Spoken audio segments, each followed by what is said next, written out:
안녕하세요. 오늘도 하루를 잘 보내셨나요? 오늘은 여러분께 조금 특별한 이야기를 들려드리려고 합니다. 제가 예로부터 좋아하는 옛 이야기와 고전 속에 담긴 교훈들을 함께 나누고 싶은 마음이 들어서요. 삶의 길을 선택할 때, 특히 중요한 순간에 인문 고전에서 얻는 지혜만큼 큰 힘이 되는 것도 없다는 생각이 듭니다.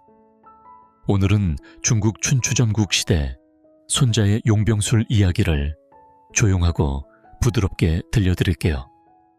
함께 깊은 숨을 내쉬고 마음을 편안히 한 뒤에 천천히 들어주세요. 옛날 옛적 춘추전국 시대에 오나라 왕 함려는 명성이 자자한 병법가이자 전략가인 손자를 초대했습니다. 손자는 이미 자신의 병법서를 다 읽은 왕에게 직접 군대를 지휘하는 모습을 보여주길 청받았죠. 함려는 손자의 실력을 확인한 후 그에게 군권을 맡길 생각이었습니다. 손자가 흔쾌히 승낙하자 왕은 색다른 시험을 해보고자 했습니다. 여자들도 군대를 지휘할 수 있는지 보여줄 수 있겠소? 손자는 흔들림 없이 대답했습니다. 문제없습니다. 그리하여 궁중에서 궁녀 180명을 모았습니다. 손자는 이들을 2개의 부대로 나누고 왕이 가장 아끼는 궁녀 2명을 각각 한 부대의 대장으로 임명했습니다. 2 궁녀는 창을 들고 진지한 자세를 취했습니다. 손자는 이들에게 명확한 규칙을 알려주었습니다. 내가 앞으로 가면 가슴을 보시오. 오른쪽으로 돌면 오른손을 왼쪽으로 돌면 왼손을 뒤로 가면 등을 보시오. 2 대장은 규칙을 정확히 이해했다고 답했습니다. 손자가 명령을 내리자 궁녀 대장들은 일부러 웃으며 규칙을 따르지 않았습니다. 손자는 침착하게 말했습니다. 아직 규칙을 완전히 이해하지 못했구나. 다시 한번 천천히 설명하겠다. 그는 규칙을 5번 반복하며 차분하게 설명했습니다. 다시 명령이 떨어졌지만 2 궁녀는 여전히 장난을 멈추지 않았습니다. 이번에는 뒤로 가라는 명령에 따르지 않았죠. 손자의 표정은 굳어졌고 그는 단호한 목소리로 말했습니다. 내가 여러 차례 명확히 설명했고 명령도 크게 들리게 했지만 네가 따르지 않는 건 내 잘못이 아니라 너희의 책임이다. 그리고 그는 칼을 뽑아 2 여인의 목을 배려했습니다. 그 모습을 높이 앉아 지켜보던 왕 함려는 깜짝 놀라 급히 손자를 말렸습니다. 이 정도면 당신의 용병술이 얼마나 뛰어난지 알겠다. 이제 그만두고 내가 아끼는 2 여인을 살려주시오. 2 사람이 없으면 내 밥맛도 사라질 것이니 목숨만은 살려달라. 하지만 손자는 냉철하게 대답했습니다. 저는 이미 임금님의 명을 받아 총사령관이 되었습니다. 총사령관은 때때로 임금의 명령을 거스르는 일도 감수해야 합니다. 그리하여 손자는 망설임 없이 2 여자 대장의 목을 베었고 대신 왕이 다음으로 아끼는 2 궁녀를 새로운 대장으로 임명하여 훈련을 이어갔습니다. 새롭게 임명된 여성 부대장들의 지휘 아래 궁녀들은 전후좌우로 정확하게 움직이며 마치 자로 잰 듯 일사불란한 군대의 모습을 보여주었습니다.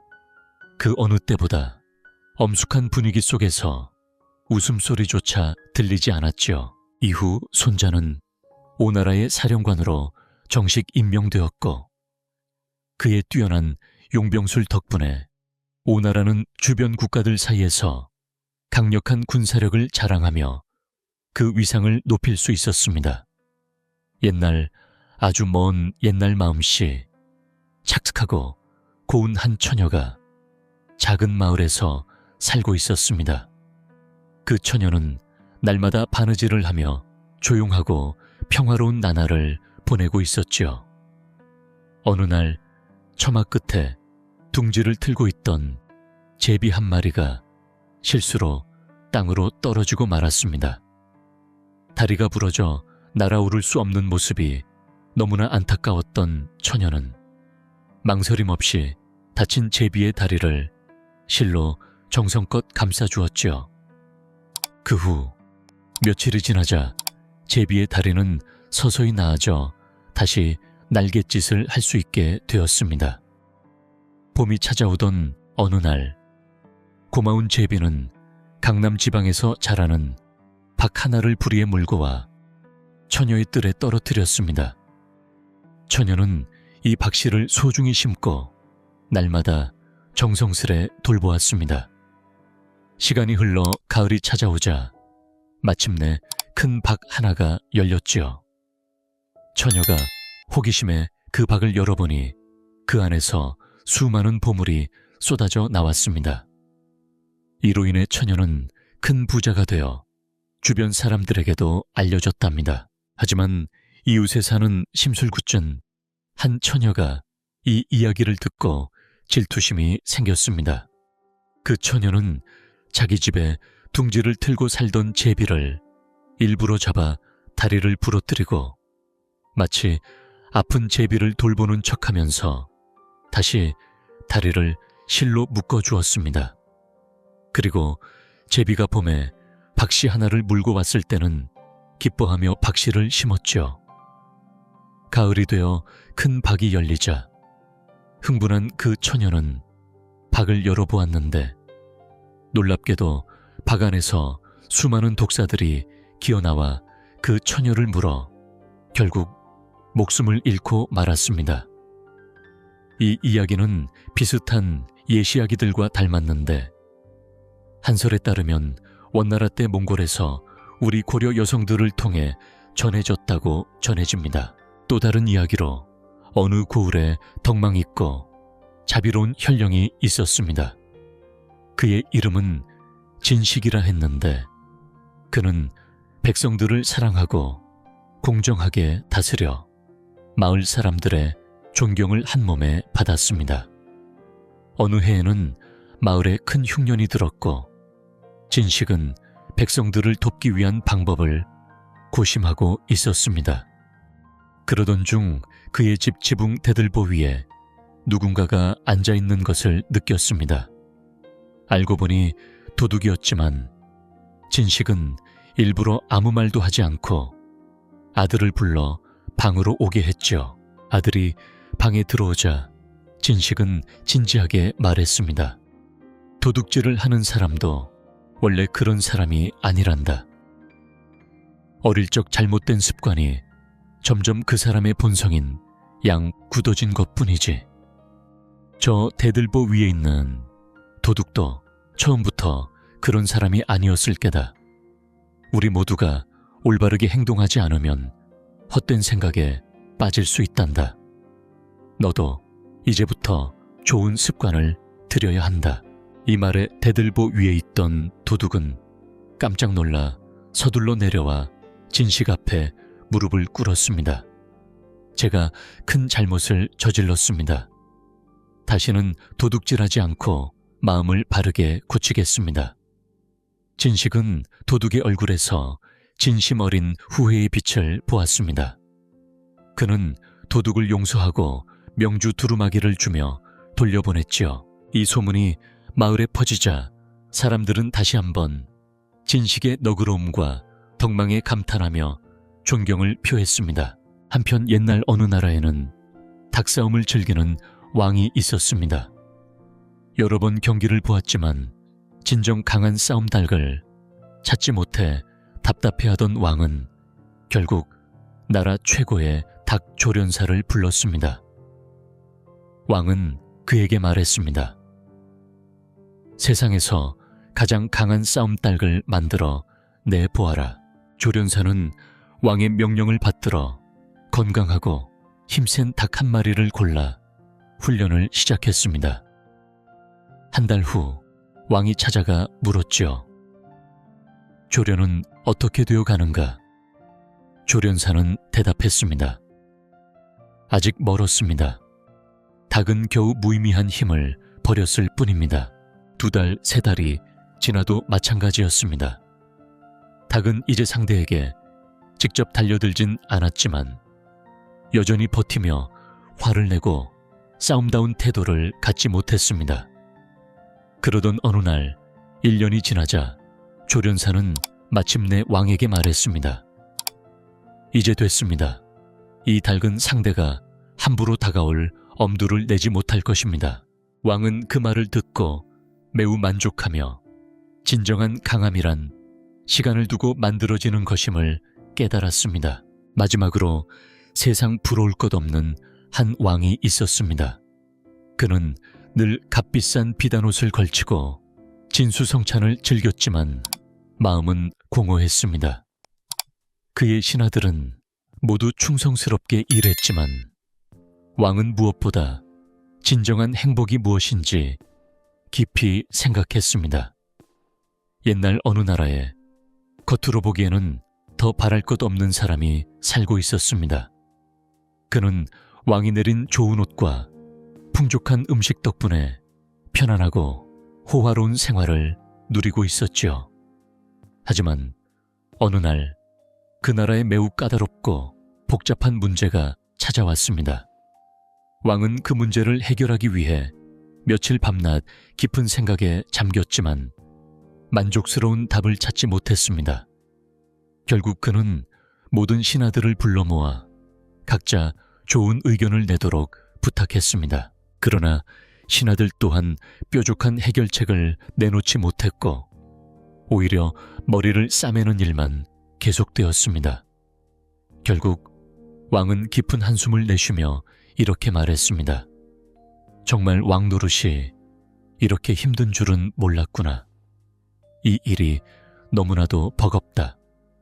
머리가 지끈거릴 정도로 고민에 빠진 왕은 회의를 끝내고 신하들을 돌려보냈습니다. 신하들 역시 각자 궁전을 나서며 투덜거렸습니다. 정말로 권력을 가진다는 게 이렇게 괴로운 일이구나.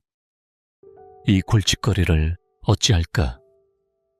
이마에 땀을 닦으며 그들은 머리를 흔들었습니다. 그때 어디선가 잔잔한 콧노래가 들려왔습니다. 신하들이 주위를 살펴보니 궁전 한쪽 정원에서 정원사가 나무 가지를 다듬고 있었습니다. 그는 아무런 근심 없이 가볍고 즐겁게 노래를 부르며 일을 하고 있었지요. 그의 얼굴에는 걱정이나 무거움 대신 평화롭고 맑은 표정이 가득했습니다. 신하들과는 달리 그는 전혀 힘들어하거나 괴로워하지 않았습니다. 이 이야기가 전하는 메시지는 분명합니다. 행복은 억지로 얻을 수 있는 것이 아닙니다. 스스로 즐거운 마음을 키우고 그 마음으로부터 진정한 행복이 시작된다는 것을 알려줍니다. 삶의 무게에 눌려도 마음을 가다듬는 법을 배운다면 내면에서부터 평화가 찾아올 수 있다는 것이죠. 이런 생각은 동양의 지혜에서도 깊이 다루어졌습니다. 중국 선종의 창시자인 달마대사는 소림새서 9해 동안 면벽 수행을 하며 인간의 마음은 본래 청정하다는 진리를 깨달았습니다. 그는 이 가르침을 제자에게 전수했지요. 어느 날 제자가 스승에게 물었습니다. 제 마음은 걱정과 근심으로 가득 차 있는 것 같습니다. 어떻게 하면 편안한 마음을 가질 수 있을까요? 달마대사는 답했습니다. 그렇다면 그 마음을 내게 가져오너라. 제자는 스승의 말씀에 따라 자신의 마음속 걱정의 본질이 어디에 있는지 애써 찾았습니다. 그러나 아무리 찾아도 그 마음은 어디에도 없었습니다. 다시 스승을 찾아가 고백했습니다. 마음을 찾아보았지만 도무지 찾을 수 없습니다. 그때 달마는 부드럽게 말했습니다. 그럴 것이다. 마음이란 따로 있는 것이 아니다. 네가 그것을 찾는다고 생각하는 그 자체가 바로 너의 마음이다. 세상을 편안하게 바라보면 너의 마음 또한 평온해질 것이다. 모든 것은 네가 어떻게 마음 먹느냐에 달렸다. 이처럼 마음가짐이 세상을 보는 눈을 결정하고 그 마음이 곧 행복과 불행을 좌우한다는 가르침은 오랜 세월을 넘어 지금까지 전해지고 있습니다. 한편 세상에서 가장 행복한 사람이 누구인지 궁금해하는 이가 있었습니다. 그는 큰 부와 권력 자식들까지 두고도 정작 자신의 삶에 만족하지 못해 늘 무기력한 상태였습니다. 그래서 현인을 찾아가 물었습니다. 행복하게 살 수 있는 방법이 있을까요? 현인은 대답했습니다.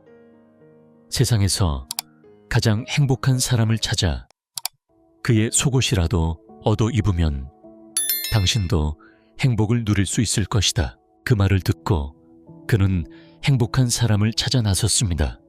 그러나 재산이 산더미처럼 쌓인 부자나 권력을 휘두르는 사람, 아름다운 아내와 효심 깊은 자식을 둔 사람 등 수많은 이들을 만났지만 누구도 진정한 행복을 느끼고 있지 않았습니다. 그들은 각자 말했습니다. 나는 행복하지 않다. 더 나은 조건을 가진 사람이 행복할 것이다. 그러던 중 그가 들은 한 사람의 이야기가 있었습니다. 그 사람은 세상 사람들이 모두 부러워하는 위치에 있지 않았지만 깊은 산속 외딴 곳에서 홀로 조용한 삶을 살고 있었습니다. 그는 낡은 옷을 입고 있었지만 그 내면은 평화롭고 행복해 보였습니다. 그 이야기는 결국 이렇게 전해집니다. 진정한 행복은 외부의 조건에 달린 것이 아니라 자신의 마음에서 비롯된다는 것을. 스스로 행복을 만들 줄 아는 사람이야말로 진정으로 행복한 사람이라는 것을 말입니다. 물결처럼 부드러운 바람이 살며시 불어오는 어느 고요한 날, 한 사람이 낡은 옷을 걸친 채 커다란 나무 아래 조용히 앉아 있었다. 그 모습은 참으로 평화로워 보는 이의 마음마저 잔잔하게 만들었다. 그 사람 자신도 그 나무 아래 앉아 있으면 금방이라도 마음속 깊은 곳에서 행복이 솟아오르는 듯한 기분을 느꼈다. 한 남자가 그에게 다가가 조심스레 찾아온 이유를 조용히 이야기했다. 그러자 그는 담담한 미소를 지으며 껄껄 웃었다. 그러니 내게 속옷 한 벌을 달라는 말이군요. 라고 말했다. 남자는 예, 부탁드린다고 겸손히 대답했다. 그러자 그 사람은 자신이 걸치고 있던 누더기 옷을 펼쳐 보였다. 살갗에 딱 붙은 옷이라기보다 사실은 아무것도 걸치지 않은 맨살이었다. 보시다시피 나는 겉옷 따위는 입지 않습니다. 내 마음이 바로 나의 속옷이지요. 그래서 부탁을 들어드리지 못해 미안합니다. 그렇게 말하며 그는 산을 내려갔다. 그 남자는 깨달았다. 바로 이 마음이 진정한 속옷이며 즐거운 마음으로 매일을 살아가는 것이 곧 행복임을. 옛날 옛적 하루 종일 방 안에 틀어박혀 벼룩만 잡으며 지내는 한 소년이 있었다. 그는 밭에 나가 일할 생각은 전혀 하지 않았고 그의 어머니는 속을 태웠다. 도대체 뭐가 되려고 그렇게 헛된 일만 하는 거니? 적어도 밥벌이는 해야 하지 않겠니? 어머니가 다그칠 때마다 소년은 여유롭게 대답했다. 걱정하지 마세요. 곧 큰 돈을 벌게 될 겁니다. 그렇게 안심한 어머니는 소년이 벼룩 잡는 일에만 몰두하도록 내버려 두었다. 몇 달이 지나자 소년은 소의 털로 올가미를 만들어 벼룩을 잡는 연습을 시작했다. 다시 시간이 흘러 눈을 감고도 벼룩을 낚을 정도의 실력을 갖추게 되었다. 이제 산에 올라가 사냥해도 되겠어. 그렇게 생각한 소년은 굵은 밧줄로 만든 올가미를 들고 깊은 산속으로 들어갔다. 산속 깊은 곳에서 호랑이 한 마리가 눈에 띄었다. 소녀는 재빨리 올가미를 던져 호랑이 목에 걸었고 거침없이 힘껏 잡아당겼다.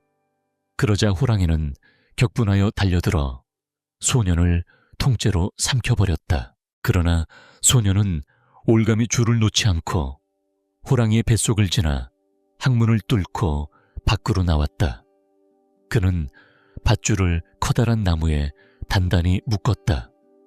호랑이는 더욱 격렬히 날뛰었지만 그럴수록 목은 점점 뱃속으로 빨려 들어갔다.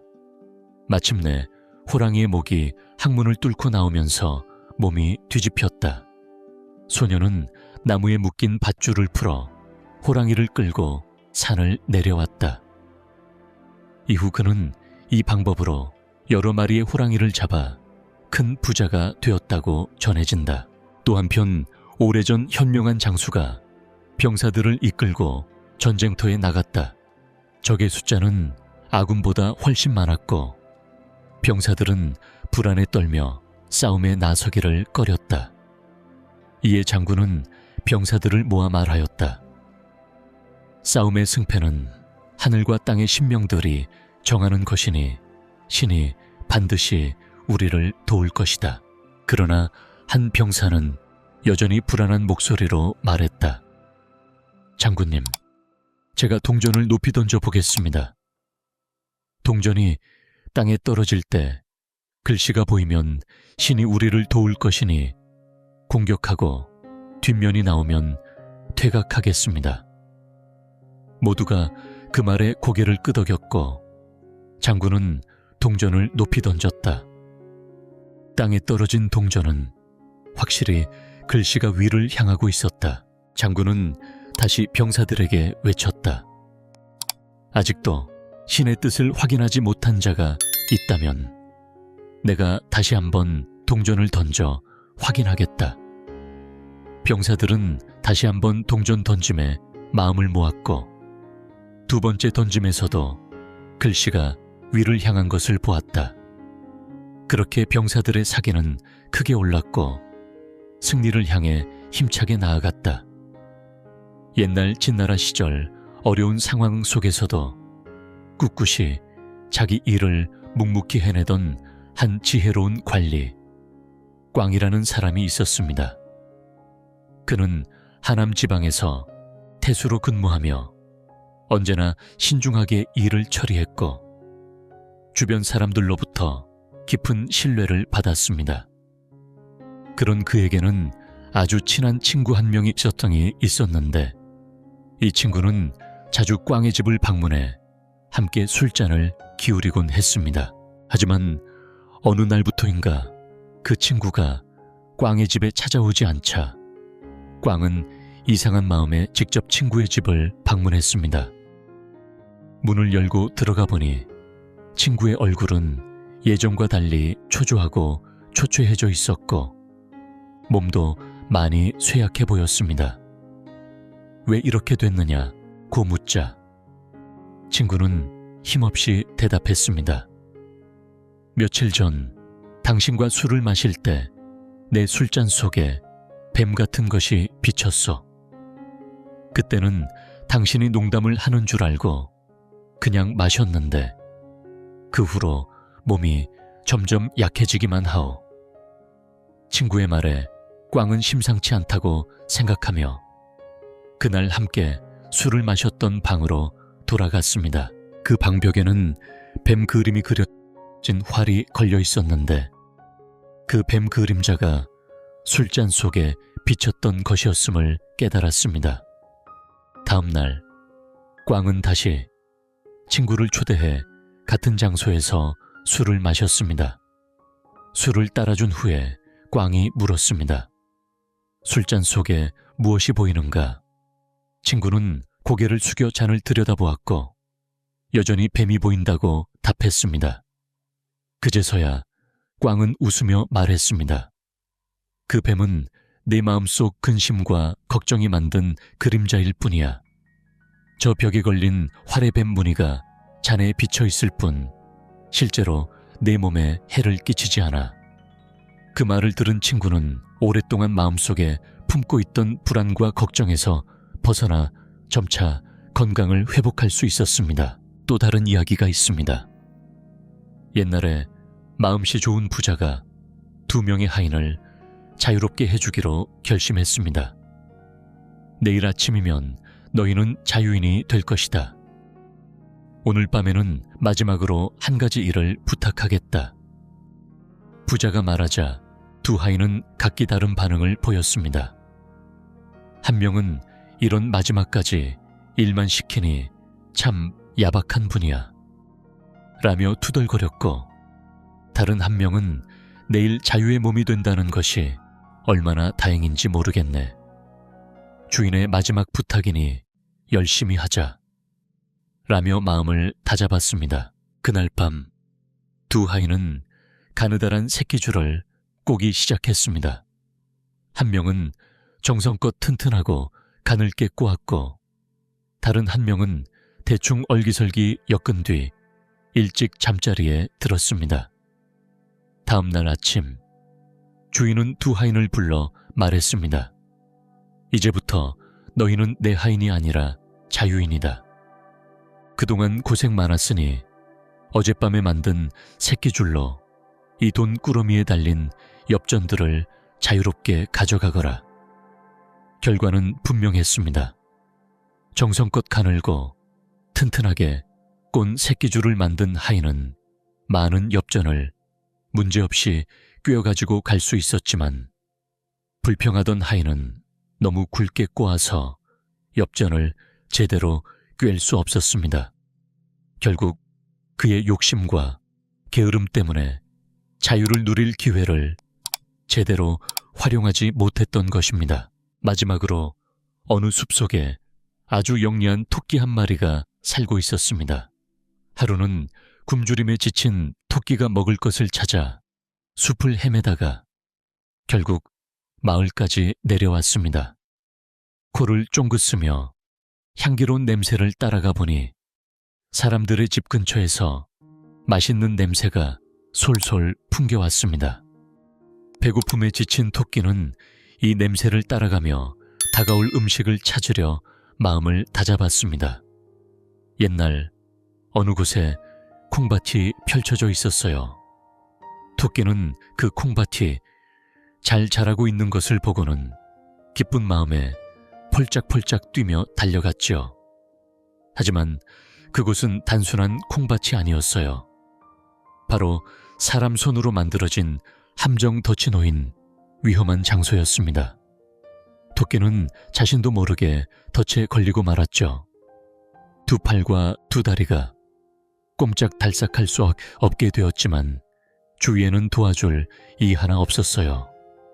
그 순간 토끼의 머리 위로 파리들이 윙윙거리며 날아다녔습니다. 토끼는 급한 마음에 파리들에게 말했습니다.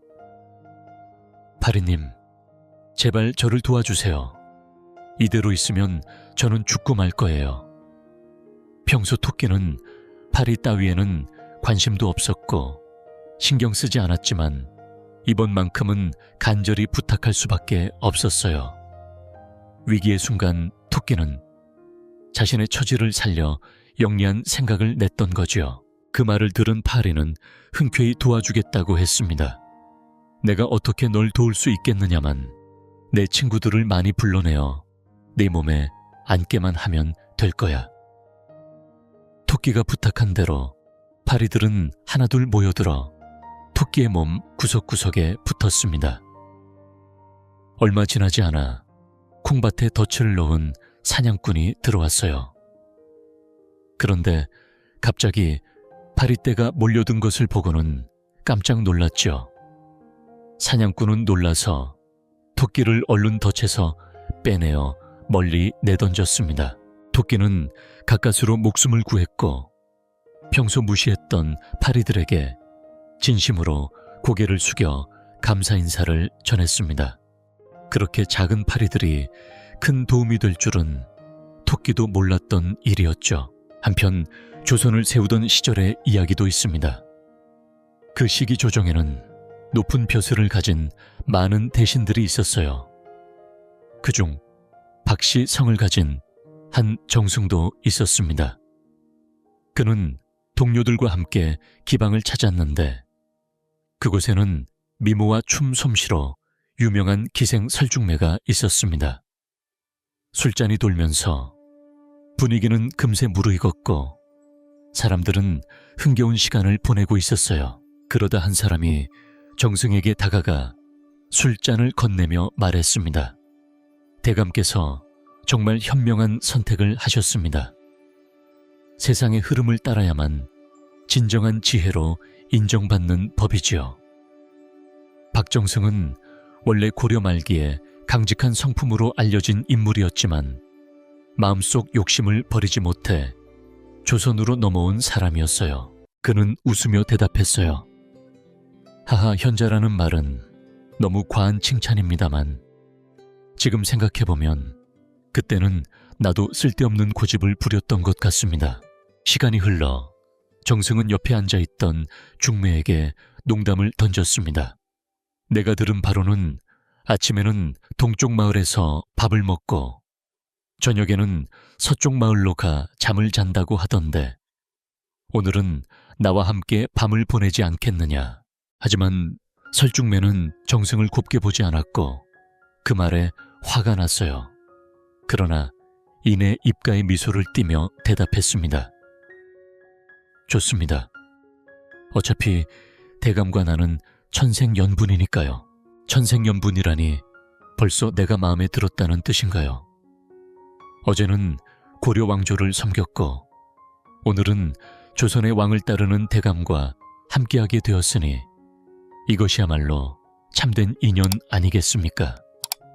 설중매의 말에 정승은 물론이고 그 자리에 있던 여러 벼슬아치들도 술기운이 확 깨는 듯 말문이 막혔습니다. 또 다른 옛 이야기로는 거기 제나라의 전영이라는 인물이 있었습니다.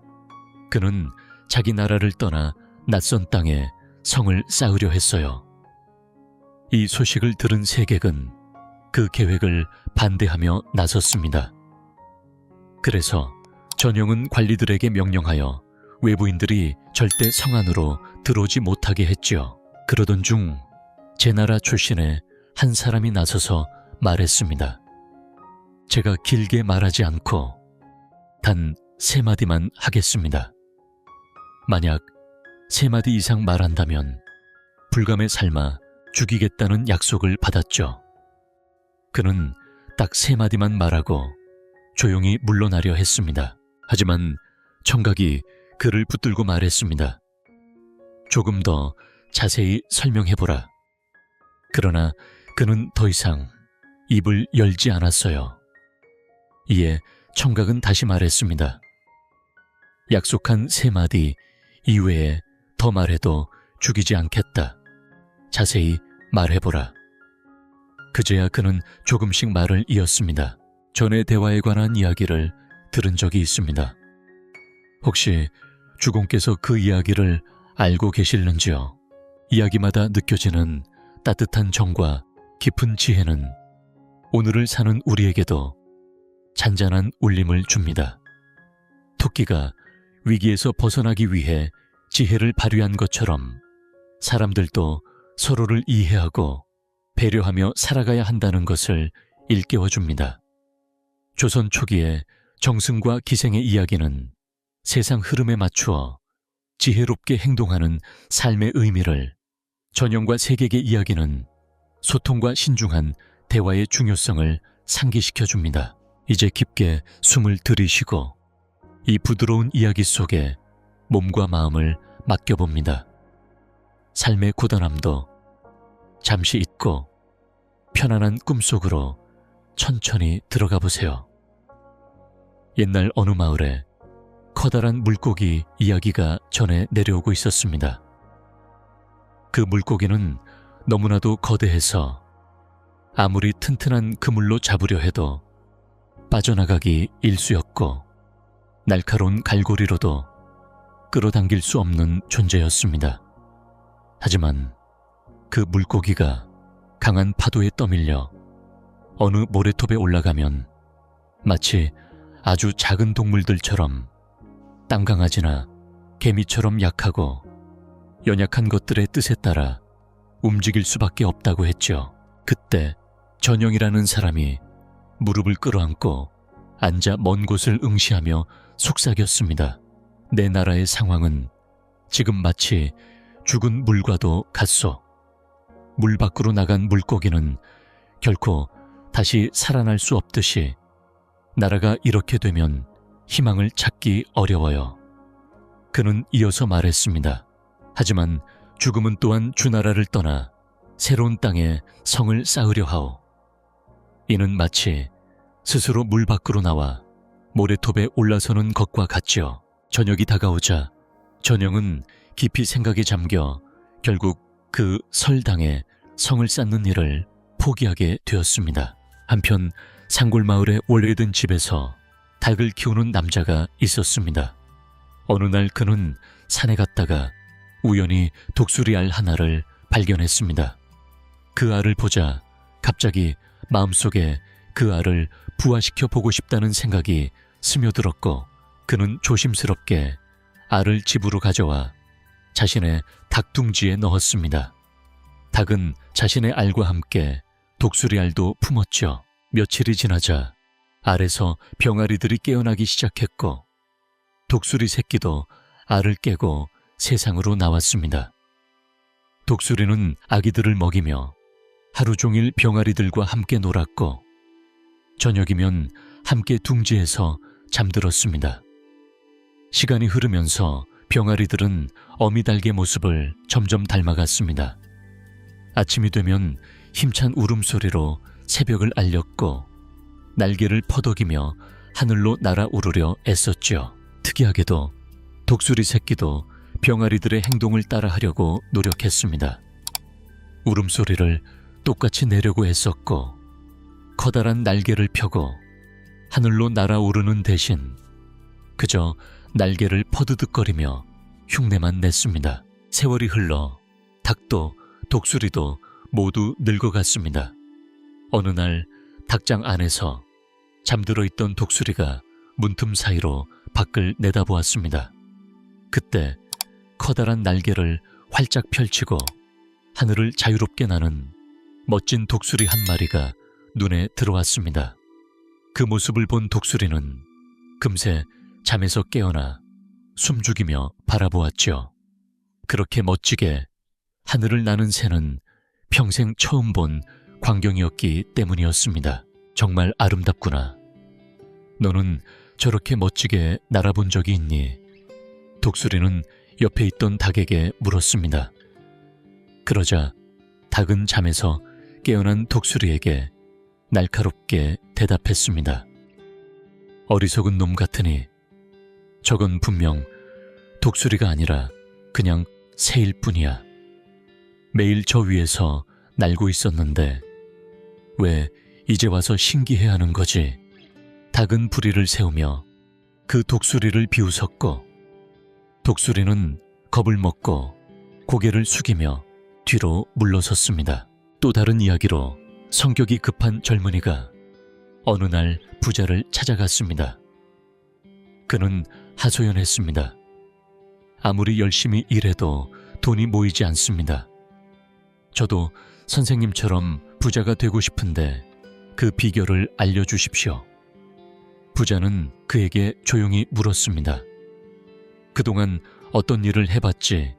젊은이는 농사도 짓고 여러 가지 장사도 했습니다. 그런데도 돈이 모이지 않네요. 이상하게도 주머니는 늘 비어 있습니다. 라고 답했습니다. 부자는 젊은이를 데리고 우물가로 갔습니다. 그리고는 말했습니다. 이 바가지로 우물에서 물을 떠서 항아리에 부어보게. 젊은이는 시키는 대로 물을 길어 올려 항아리에 부었지만 물은 전혀 고이지 않았습니다. 이상하게 생각하며 살펴보니 항아리 밑이 뚫려 있었던 것입니다.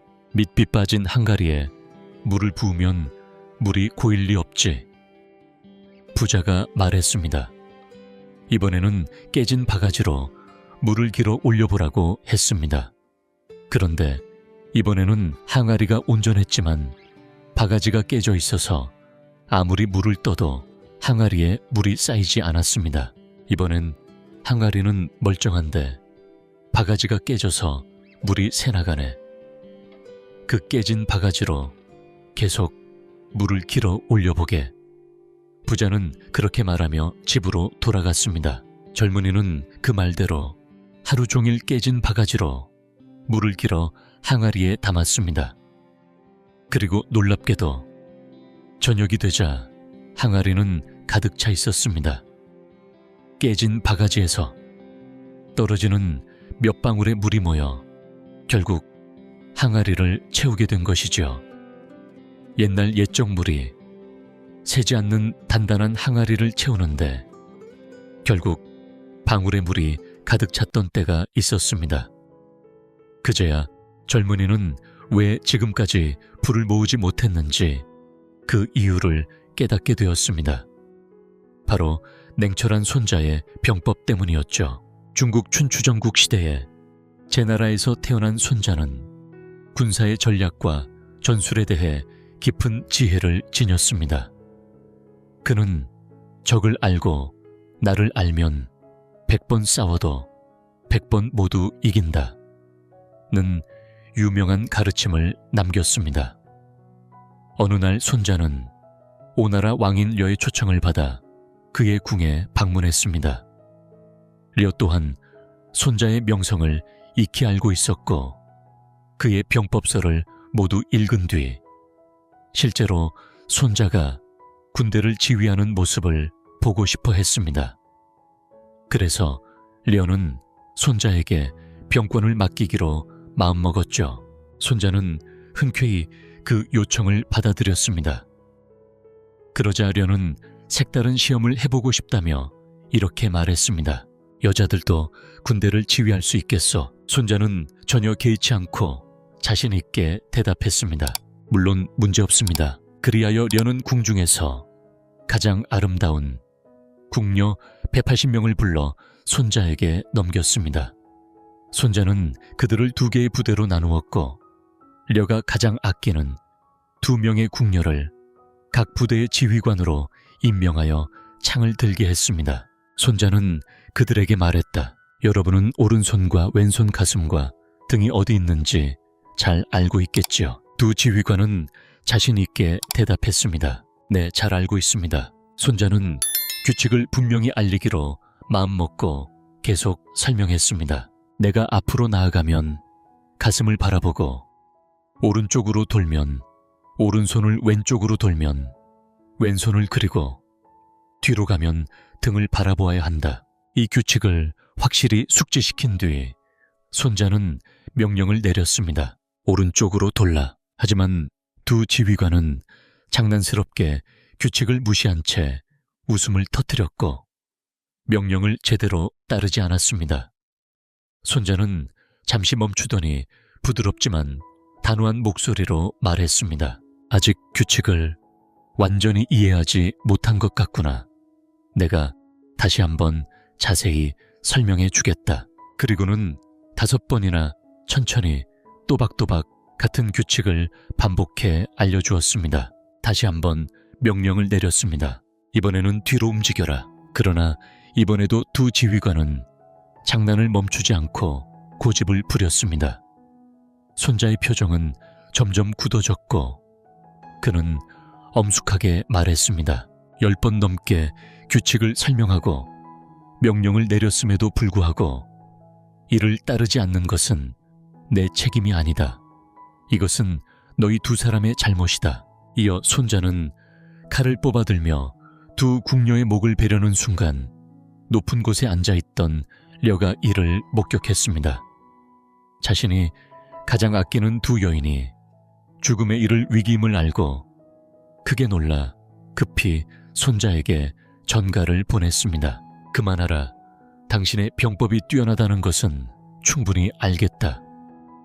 이제 그만 2 여인을 살려달라. 그녀들이 없으면 나는 밥맛조차 느끼지 못하니 목숨을 베지 말아 주길 바란다. 그러나 손자는 흔들림 없이 단호히 말했습니다. 저는 이미 임금님의 명을 받아 총사령관으로 임명되었습니다.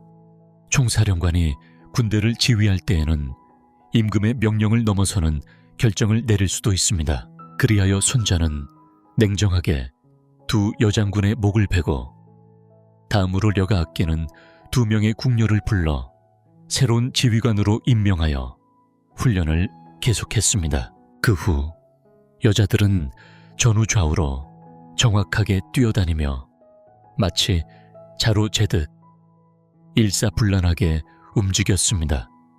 감히 웃음조차 터뜨리지 못할 정도로 엄격하고 질서정연했습니다. 그 모습에 모두가 놀라움을 금치 못했습니다. 결국 손자는 오나라의 사령관으로 임명되었고 그의 뛰어난 용병술 덕분에 오나라는 주변 강대국들을 차례로 제압하며 천하를 위협하는 강력한 세력으로 성장했습니다. 이제 이야기의 또 다른 장면으로 넘어가 보겠습니다. 어느 한 작은 마을에 마음씨 고운 젊은 처녀가 살고 있었습니다. 어느 날 처녀가 한가롭게 바느질을 하고 있을 때 처마 끝에서 집을 짓던 제비 한 마리가 땅에 떨어진 것을 발견했습니다. 아, 불쌍해라. 처녀는 다리가 부러져 날지 못하는 제비를 보고는 가엾은 마음에 조심스레 실로 다리를 묶어 주었습니다. 며칠이 지나고 나서야 제비는 다친 다리를 회복해 다시 날아갈 수 있게 되었습니다. 그리고 이듬해 봄, 새로운 희망과 함께 처녀의 이야기는 또 다른 따뜻한 전설로 이어져 갑니다. 옛날 어느 마을에 마음씨 착한 처녀가 살고 있었습니다. 어느 날 그녀가 강남에서 박열매 하나를 물고 와 마당에 떨어뜨렸습니다. 그 박을 소중히 심은 그녀는 계절이 지나 가을이 되자 어느새 큰 박 하나가 열려있는 것을 발견했습니다. 호기심에 그 박을 열어보니 놀랍게도 안에서는 온갖 금은 보화가 쏟아져 나왔습니다. 이처럼 처녀는 뜻밖의 행운을 얻어 큰 부자가 되었습니다. 하지만 이 소식을 들은 이웃에 살던 질투심 많은 여자는 자신의 집에 둥지를 틀고 사는 제비를 잡아다가 일부러 다리를 다치게 하고 실로 묶어 놓았습니다. 시간이 흘러 봄이 되자 그 제비도 박열매 하나를 물고 왔습니다. 그 여자는 기뻐하며 다시 박을 심고 가을을 기다렸습니다. 가을이 되자 큰 박이 열렸고 그녀는 흥분된 마음으로 박을 열어보았습니다. 하지만 이번에는 박 안에서 수많은 독사가 나와 그녀를 물어 결국 목숨을 잃게 되었습니다. 이 이야기는 우리나라 고유의 흥부와 놀부 전설과 닮아 있습니다.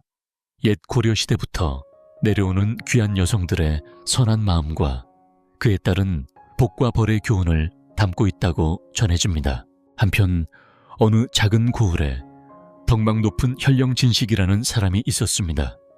그는 백성들에게 매우 존경받는 인물이었고 자신의 관직에 충실하면서도 항상 공정하고 너그러운 마음으로 사람들을 대했습니다. 어느 해 마을에 큰 흉년이 찾아왔고 백성들은 굶주림에 힘들어했습니다. 진식은 백성들을 돕기 위한 방법을 고심하던 중 어느 날 자신의 집 지붕 대들보 위에 이상한 인기척을 느꼈습니다. 자세히 보니 도둑이 그 위에 앉아 있었습니다. 그러나 진식은 놀라거나 화를 내지 않고 오히려 모르는 척하며 아들을 불렀습니다. 아들아, 내 방으로 오너라. 아들이 방에 들어오자 진식은 조용히 말했습니다. 도둑질을 하는 사람도 태어나면서부터 나쁜 사람은 아니란다. 어린 시절에 잘못된 습관이 들면서 그렇게 된 거지. 저 위에 있는 사람도 처음부터 도둑이 아니었을 거야. 너도 이제부터 좋은 습관을 들여야 한다. 이 말을 들은 도둑은 크게 놀라 급히 내려와 진식 앞에 무릎을 꿇고 참회했습니다. 제가 큰 죄를 지었습니다. 다시는 도둑질하지 않고 착한 마음을 기르겠습니다. 진식은 그의 진심 어린 참회를 보고 죄를 용서하며 명주 2폭을 주어 돌려보냈습니다. 이 소문이 마을에 퍼지자 사람들은 진식의 너그러움과 자비에 깊은 감명을 받았고 더욱 존경하게 되었습니다.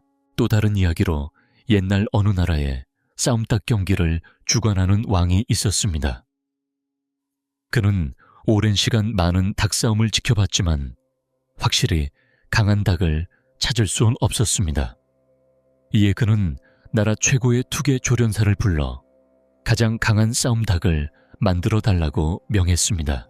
조련사는 건강한 닭 한 마리를 골라 훈련에 들어갔습니다. 한 달이 지나자 왕이 직접 찾아와 조련 상황을 물었습니다. 조련사는 아직 멀었습니다. 이제 쓸데없는 기운은 버렸지만 진짜 힘을 찾는 단계는 아닙니다. 라고 대답했습니다. 또 한 달 다시 왕이 찾아왔을 때 조련사는 상대에게 성을 내고 버티는 힘을 길러가고 있습니다. 아직 완성되지는 않았습니다. 라고 했습니다. 시간이 흘러 1년이 지난 후 조련사는 자신만만하게 왕에게 말했습니다. 이제 완성되었습니다. 상대가 아무리 날뛰고 성을 내도 이 닭은 흔들리지 않고 버텨 상대를 관찰합니다. 이 닭 앞에서는 어떤 닭도 감히 싸움을 걸 엄두를 못 낼 것입니다. 왕은 조련사의 말을 듣고 큰 만족을 느꼈습니다. 마지막으로 세상에서 가장 부러울 것이 없는 한 왕의 이야기입니다. 그는 매일 비단 옷을 입고 진수성찬이 차려진 식탁에서 호사롭게 식사를 했습니다. 그의 신하들 또한 왕의 후한 배려로 풍족한 생활을 누렸습니다. 그러나 어느 날 나라에 큰 문제가 발생해 왕은 며칠간 깊은 고민에 빠졌습니다. 여러 신하들을 불러 모아 해결책을 제시하도록 했지만 뾰족한 방안이 나오지 않았습니다. 결국 왕은 깊은 한숨을 내쉬며 다시 고민에 잠겼습니다. 옛날 옛적 한 나라에 왕이 있었다. 그 왕은 권력과 명예를 누렸지만 하루하루가 참으로 고단했다. 왕 노릇이 이렇게 힘들 줄은 몰랐구나. 더는 견딜 수 없겠다. 그는 머리가 아파 견딜 수 없어 신하들을 불러 회의를 열었지만 머리가 지끈거려 곧 회의를 마치고 신하들을 돌려보냈다. 신하들도 각자의 자리로 돌아가며 이구동성으로 한탄했다. 참 관리하는 일도 쉽지 않구나. 정말 머리가 아파서 못하겠어. 그들은 이마에 송글송글 맺힌 땀을 훔치며 고개를 저었다. 그 순간 궁전 한 구석에서 어디선가 흥얼거리는 콧노래 소리가 들려왔다. 모두가 그 소리에 귀를 기울였다. 고개를 돌려보니 그것은 바로 정원사였다. 그는 정원에서 나무를 다듬으며 즐거운 표정으로 콧노래를 부르고 있었다. 그의 얼굴에는 걱정이나 근심이라곤 찾아볼 수 없었고 땀을 흘리며 부지런히 일했지만 신하들과는 달리 피곤하거나 힘들어 보이지 않았다. 이 이야기는 우리에게 이렇게 말해준다. 행복은 억지로 얻어지는 것이 아니며 스스로 즐거운 마음을 키워 그 마음을 바탕으로 삶을 살아가야 비로소 행복이 찾아온다는 교훈을 담고 있다. 세상의 모든 일은 결국 우리 마음먹기에 달려있다는 진리인 것이다. 한편 중국 선종의 창시자인 달마대사는 소림새서 9해 동안 면벽 좌선을 하며 마음의 본질에 대해 깊이 깨달았다. 그는 인간의 마음은 본래 청정하며 아무 것에도 물들지 않은 순수한 상태임을 알게 되었다. 이 깨달음을 제자인 해가에게 전수하였다. 어느 날 해가는 스승달매에게 조심스레 물었다. 스승님, 제 마음은 걱정으로 가득 차 있는 것 같습니다. 어떻게 하면 마음을 편안히 할 수 있을까요? 달마는 차분히 대답했다. 그렇다면 네가 그 마음을 내게 가져와 보아라. 해가는 자신의 마음속 걱정의 실체가 어디에 있는지 찾아보려 했으나 아무리 애써도 도무지 찾을 수 없었다.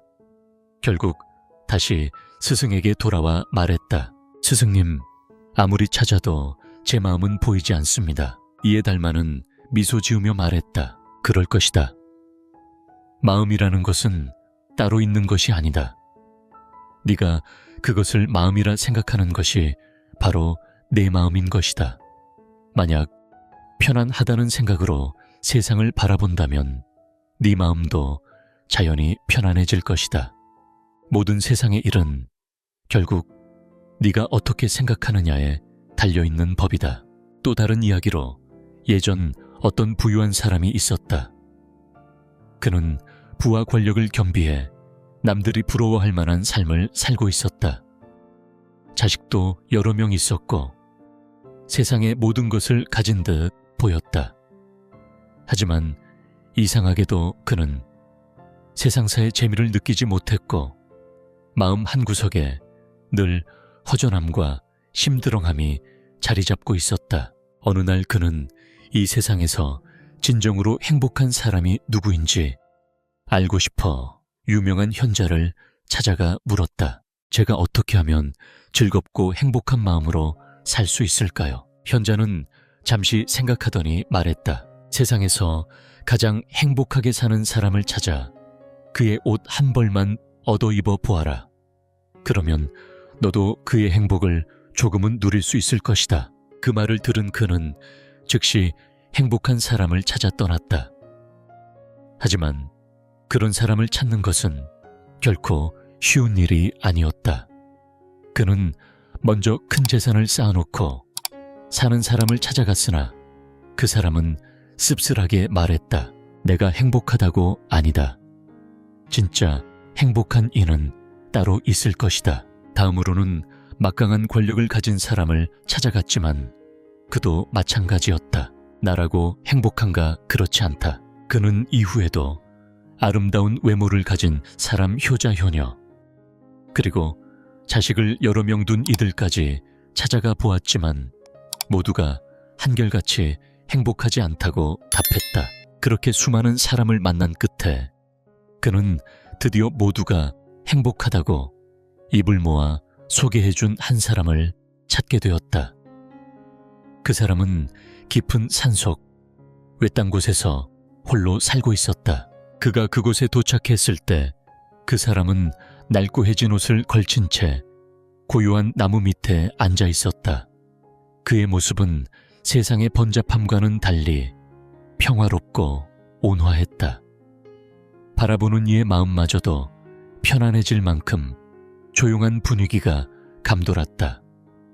아주 먼 옛날 어느 숲속 깊은 곳에 한 남자가 나무 밑에 조용히 앉아 있었다.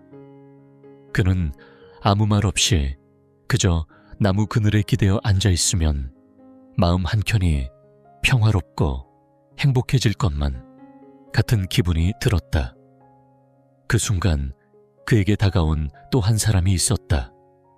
그 남자는 천천히 다가와 자신이 왜 이곳에 왔는지 조심스레 이야기하기 시작했다. 그 사람이 말하길 당신께 속옷 한 벌을 부탁드리고 싶소이다 라고 했다. 그러자 앉아있던 사람은 살짝 웃으며 대답했다. 제 옷을 보여드리지요. 그가 입고 있던 것은 낡고해진 누더기 옷이었는데 자세히 들여다보니 속옷 따위는 입지 않고 맨살로 있었다. 그는 덧붙였다. 저는 소처럼 무거운 옷을 입지 않습니다. 이 마음 하나면 충분합니다. 미안하지만 그 어떤 물질도 드릴 수 없소이다. 그 말을 듣던 남자는 산을 내려오면서 문득 깨달음 하나를 얻었다. 아, 행복은 바로 이 마음속에 있었구나.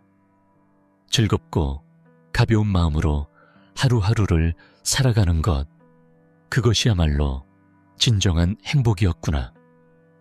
그렇게 그는 진정한 행복의 의미를 마음속 깊이 새기며 발걸음을 옮겼다. 옛날 옛적 하루 종일 방 안에만 틀어박혀 벼룩을 잡으며 시간을 보내는 소년이 있었다. 그는 밭에 나가 일을 하려는 생각은 조금도 하지 않았다. 어머니는 그런 아들을 걱정하며 여러 번 다그쳤다. 도대체 넌 앞으로 뭘 하려는 거니? 이렇게 쓸데없이 벼룩만 잡으며 다니면 어떻게 밥벌이를 하겠니? 하지만 소녀는 늘 대답했다. 걱정하지 마세요, 어머니. 곧 좋은 일이 생길 테니까요. 그리하여 소녀는 어머니의 걱정을 잠시 뒤로 하고 오직 벼룩 잡는 일에 몰두했다.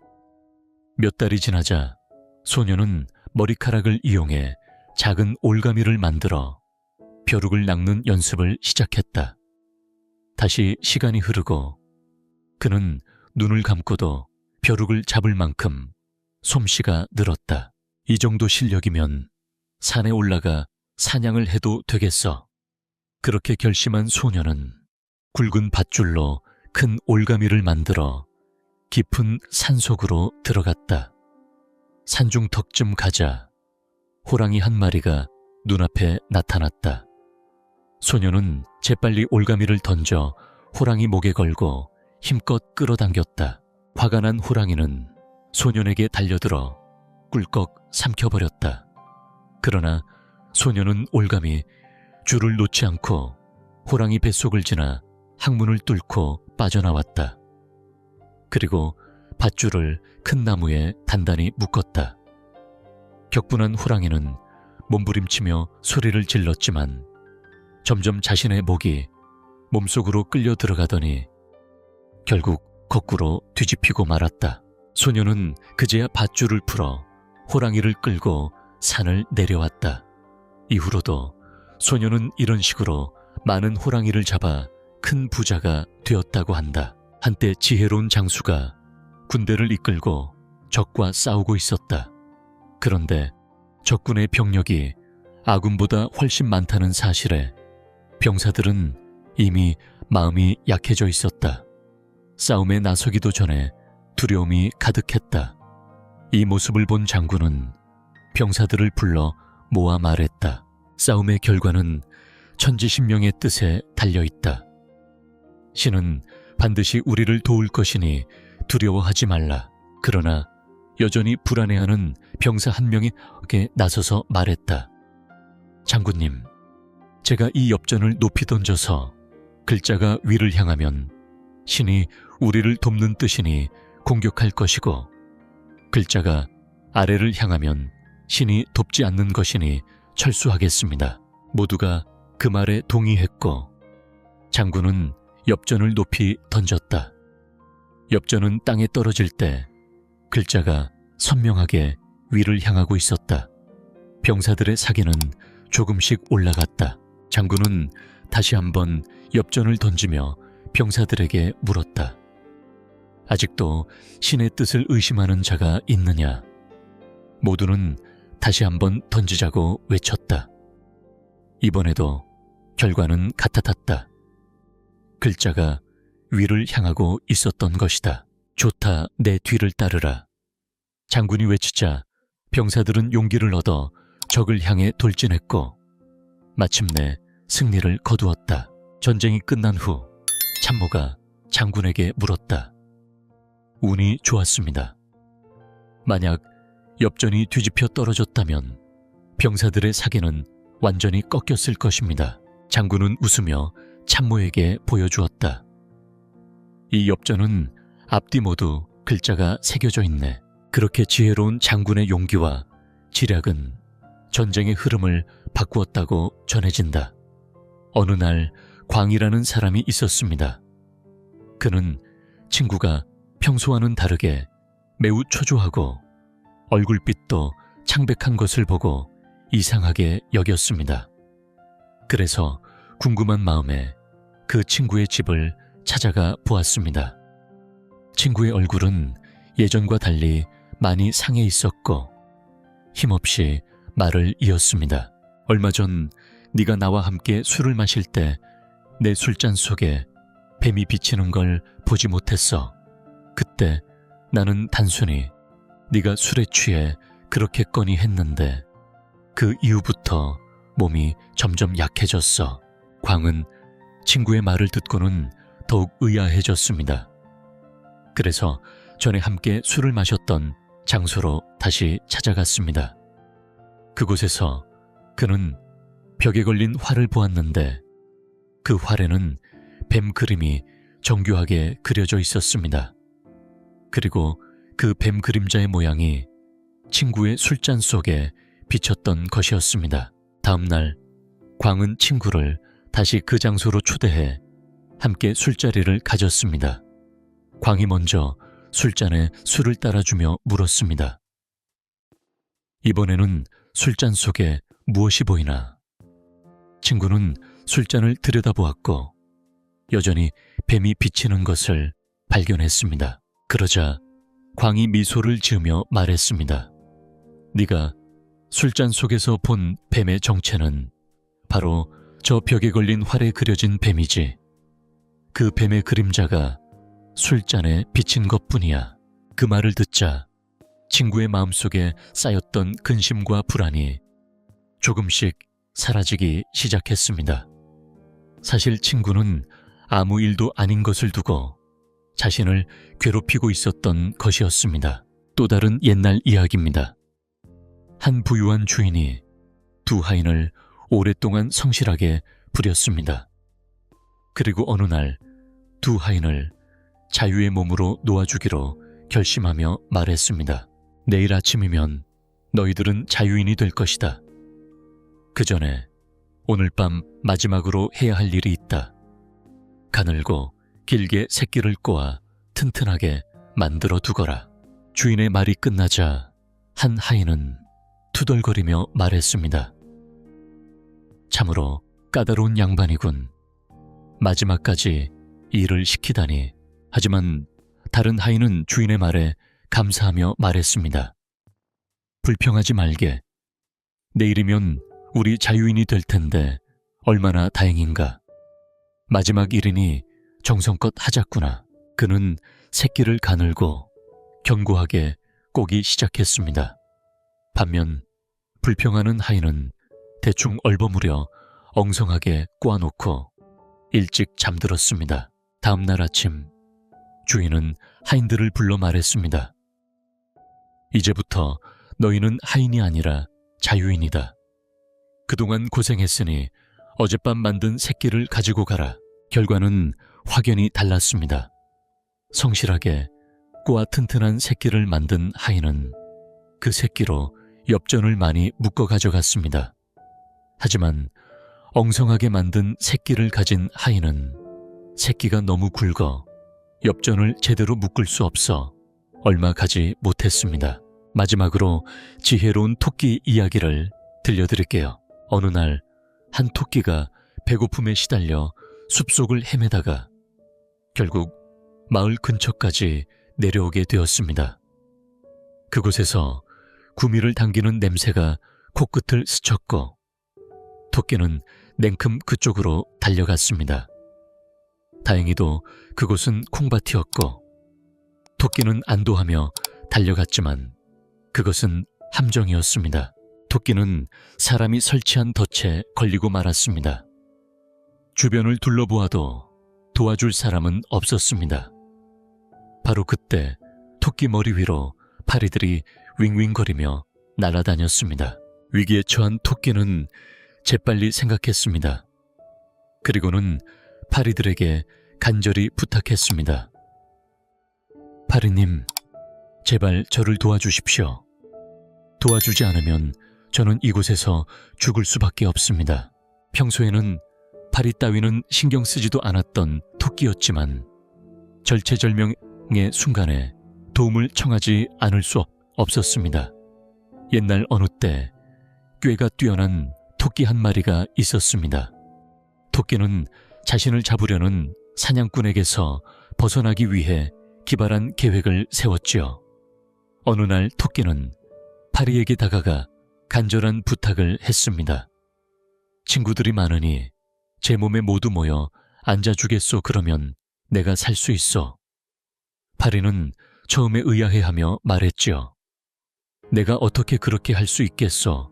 내가 도울 수 있는 힘이 별로 없는데. 토끼는 차분하게 대답했습니다. 그리 어려운 일 아니오. 당신들이 내 몸 구석구석에 앉아만 있어도 효과가 있을 거요. 파리는 토끼의 말을 믿고 친구들을 불러 모았습니다. 이내 수많은 파리떼가 토끼 몸 곳곳에 앉아 들러붙었지요.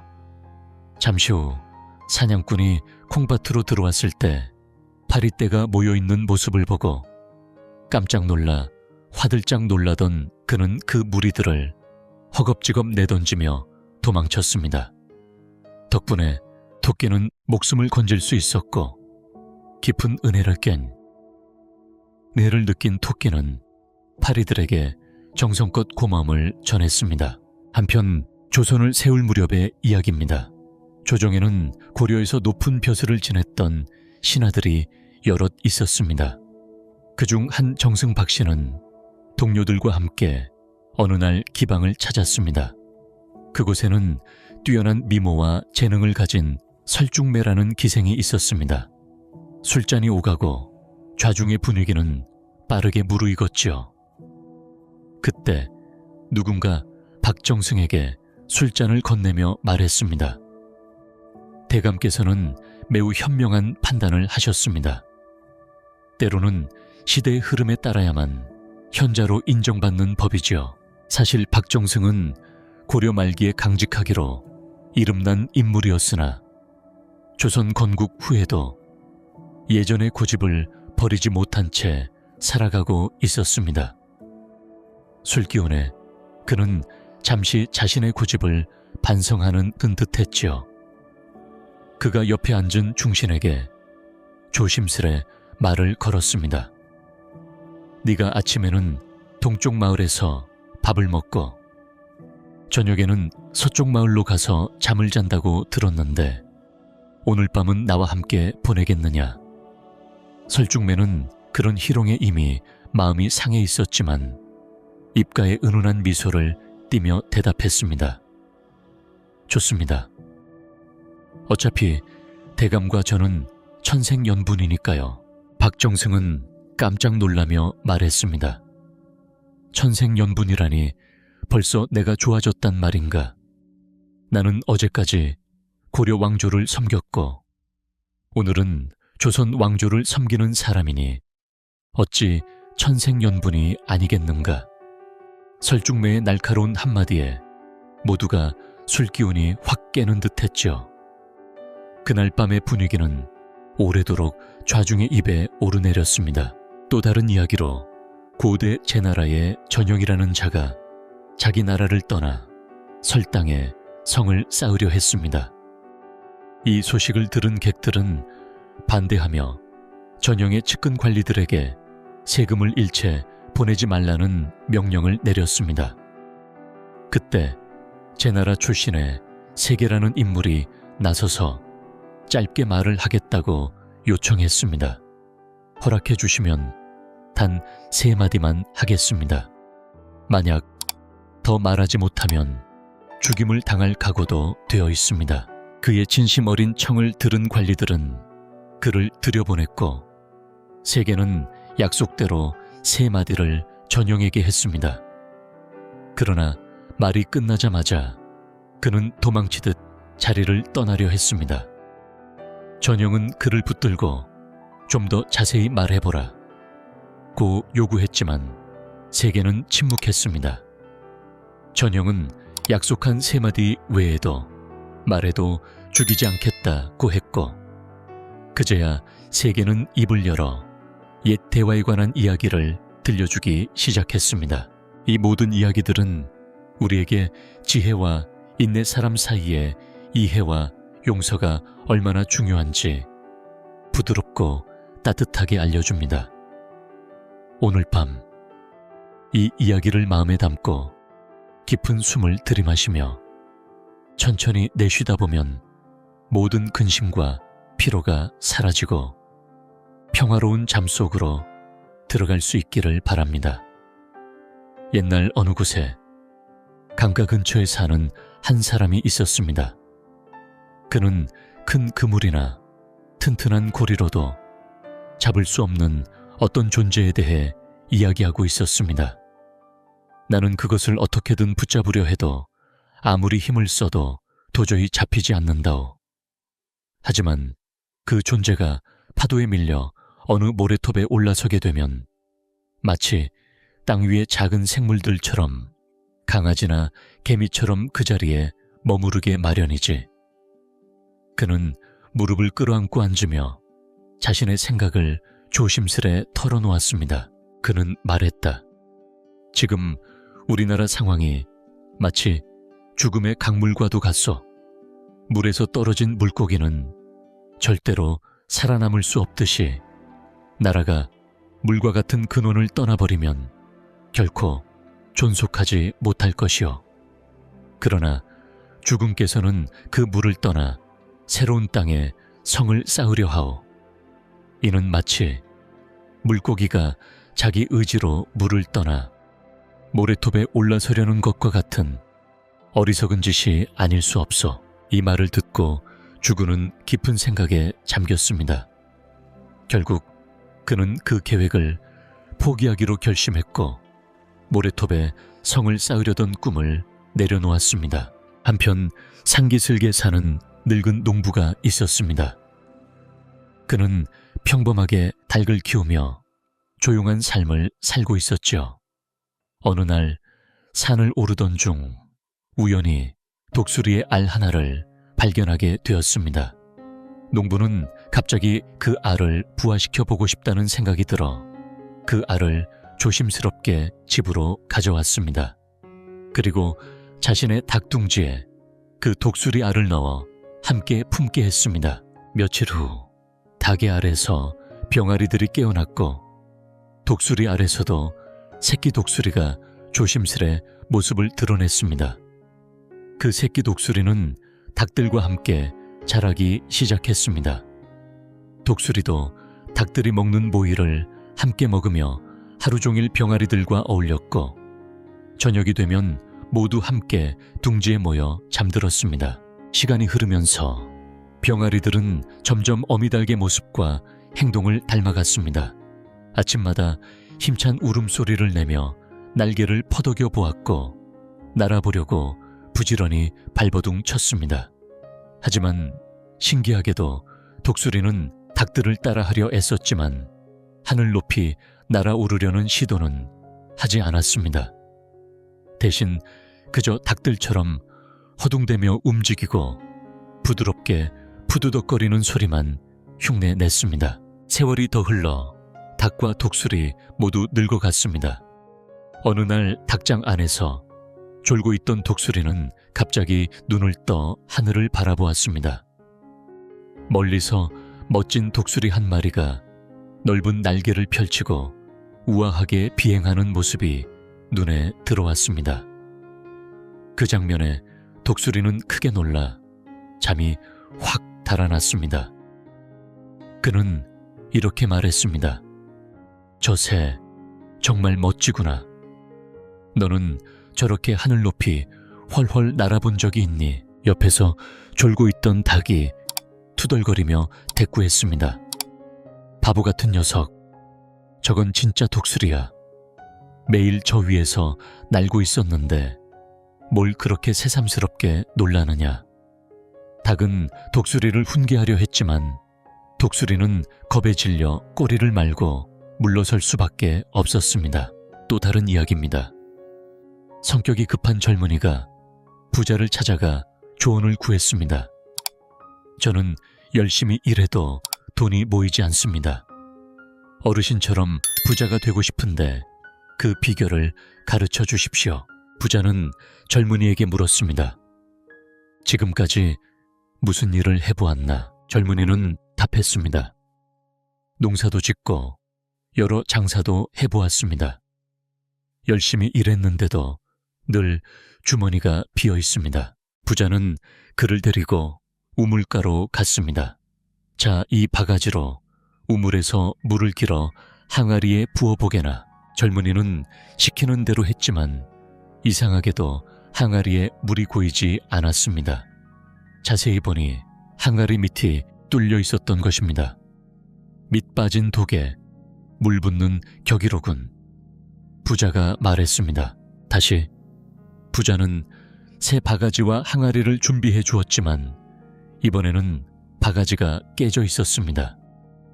깨진 바가지로 물을 길어 부어 보아라. 그 말을 남기고 부자는 집으로 돌아갔습니다. 젊은이는 하루 종일 깨진 바가지로 물을 길어 항아리에 부었습니다. 그렇게 몇 시간이 지나 저녁이 되자 깨진 바가지에서 흘러내리는 몇 방울의 물이 모여 결국 항아리를 가득 채웠습니다. 그때 젊은이는 깨달았습니다. 자신이 돈을 모으지 못했던 이유가 바로 여기 있다는 것을. 즉, 하나하나 모은 작은 노력들이 결국은 큰 부를 이루는 것이라는 진리를요. 깨진 바가지처럼 허술한 부분을 그냥 내버려 두면 아무리 노력해도 결과가 나오지 않지만 꾸준히 이어가면 언젠가는 풍성한 결실을 맺게 된다는 깊은 교훈이었습니다.